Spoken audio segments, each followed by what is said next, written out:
This video will demonstrate the recommended process brewing coffee. Begin each brew cycle with a clean empty brew funnel and server. Be sure the server lid doesn't interfere with the flow of water. Insert a bund filter. Pour fresh or ground coffee into the brew funnel. Level the bed of coffee by lightly shaking. Place an empty server under the funnel. Slide the brew funnel into the funnel reels on the brewer, making sure that it is fully seated in the back of the funnel reels. Press the Enable On/Off button. Select a batch size. Momentarily press and release the assigned brew switch.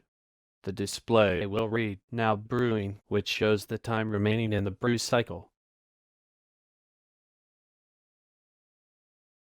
Following the brew will be a countdown of drip time.